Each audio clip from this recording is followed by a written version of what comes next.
Partial differentiation. If you have the volume of a cylinder, here's a cylinder with a volume which is cross-sectional area times height. The cross-sectional area is area of a circle, that's pi r squared, times the height h, that will be the volume. So the volume depends on r and h. If the volume is only dependent on h and we keep the radius r constant, we would have this equation. And if we differentiate, because we've only got one variable, we can use normal d, and if we differentiate, we get k, which is the constant. That means pi r squared, because they are constant, and we only vary in the height h, which means the volume 2 will increase or decrease. The differential derivative of v with respect to h will be equal to kn h to power n minus 1. On the other hand, if we keep in the height constant and changing the radius, the volume of the cylinder will change as well. So this is the equation for that, where k will be pi h, and therefore the v, the r, will be k n r to power n minus 1. Now, because we're only using one variable here, and there are two variables, r and h, since we're keeping h constant, and we're only varying with respect to r, therefore we have to use coily d. We cannot use normal d. We can only use normal d if we only have one variable. But in this case, we've got two variables, h and r, and if we're keeping one constant, we have to use coily d. And this coily d is now called partial derivative rather than normal derivative. This one is normal derivative because we've only got one variable, but here we got two variables. We're keeping one constant. We have to write it as a partial derivative. So partial derivative of v with respect to r. In this case, it will be partial derivative of v with respect to h, while r is constant, and here is while h is constant. So now let's do a partial derivative. This is the v, the h, when r is constant. And we have to write it like that. It's the partial derivative of v with respect to h, and that would be pi r squared, because the h will disappear after differentiating h. To differentiate h here, you can see the power of h is 1, so we put 1 here, h, 1 minus 1. Now, 1 minus 1 is 0 here, so that will be h to power 0. Anything to power 0 is 1. So therefore, that's why this h disappear here. And if we differentiate with respect to r, that means keeping h constant, pi, and that's the k here. This is the h and pi, and r has a power of 2, so we got 2 times r to power 2 minus 1, that will be 1, so we're going to get 2 there, the k, and r to power 1. But don't forget k is pi h, and that's how you do partial derivative with respect to the other variable. In this case, v is the volume of the cylinder, r is the radius, and h is the height. If you are now to look at the cylinder and look at the curved surface area, the curved surface area of the cylinder is going to be this one here. That's the curved surface area of the cylinder. And if you cut it open, and then it will look like that. So we're going to have the h and the length. This is a rectangle, and the area of a rectangle is going to be h times the length. And the length is the circumference of the circle, which is 2 pi r. So that length is 2 pi r, and this is a height h. And therefore, the curved surface area will be 2 pi r h. As you can see, the area depends on two variables, r and h. So we can write it like that. Area equals k h to power n. That means everything else is constant, including the radius. So if we then differentiate that, we're going to get the a over the h, which equals to k n h to the power n minus 1. Or if we keep in r h constant and we're differentiating with respect to r, we're going to have a equals k r to the power of n.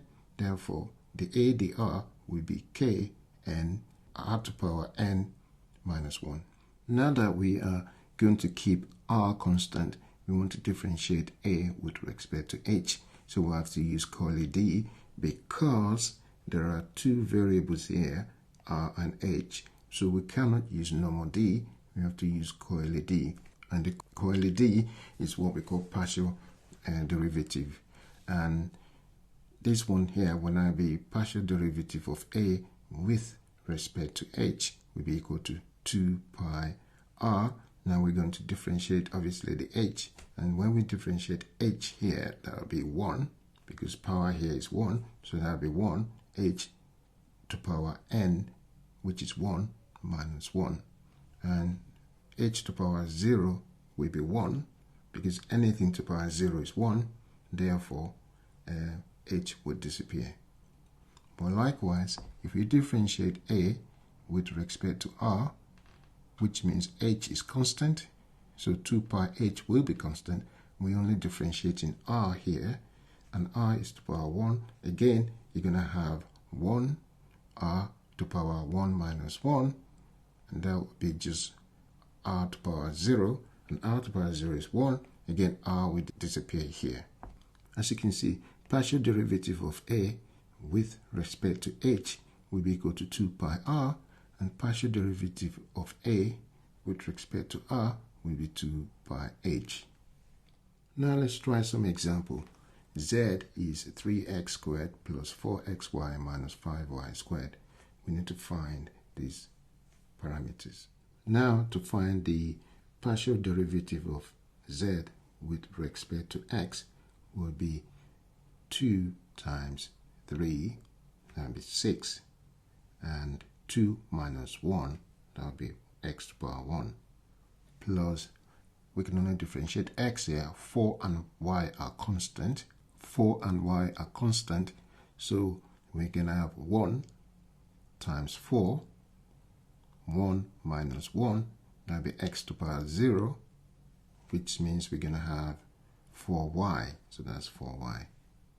Now we need to do partial derivative of z with respect to y, and that will be equal to, now you can see this is a constant, that will be 0 if you differentiate that, and this one too, 4x is constant, but we're differentiating y to the power 1, so that bring the 1 down, that will be 4x times 1, and then 1 minus 1, that will be 0, 0, and so you're going to get 4x times 1, which is 4x, minus 2 times 5, 10, then 2 minus 1, that will be y to the power 1.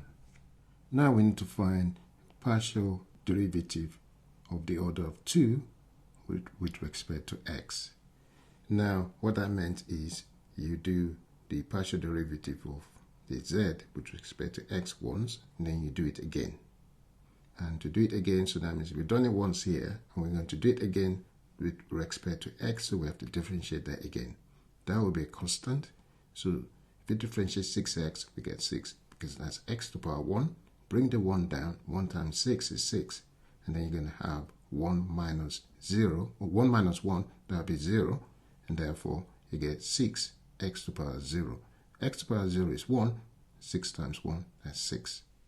So now we're going to find the second order partial derivative of z with respect to y. And to do that, you do the first partial derivative with respect to y, and then you do it again. And this is the first one we've done, and we're doing again, we're doing it with respect to y, so we have to differentiate that one. Y has a power of 1 here. Bring the 1 down, that would be 1 times minus 10, and because this will be 0, that will be minus 10 times y to the power 0. Y to the power 0, this is 1 minus 1. Y to the power 0 is 1. Minus 10 times 1 is minus 10, so that's why this is minus 10. Now we need to find the partial derivative second order of z with respect to x and y. So we do the first one here first. So that means we do the partial derivative of z with respect to y first. And we've done that here. And we go 4x minus 10y. Now we need to do second derivative on this one, but on x. So we're not differentiating that one, we're now differentiating that. So to do that will be constant here, that will be 0. And this one will be x to the power 1. Bring the 1 down. 1 times 4 is 4. And that will be x to the power 0. X power 0 is 1. So we're going to get 4. And that's why this is 4. So now finally, we need to find the second order of the partial derivative, first with x and then with y. We find it with x first, we got that. Now we need to find it with y, and this will be a constant. We go to differentiate y here, and that would be 1. Bring it down. That will be 4 times 1. 1 minus 1 is 0. Y to the power 0 is 1. You're going to get 4.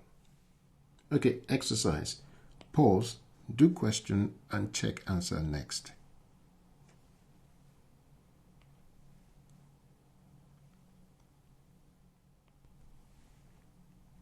Okay, here are the answers.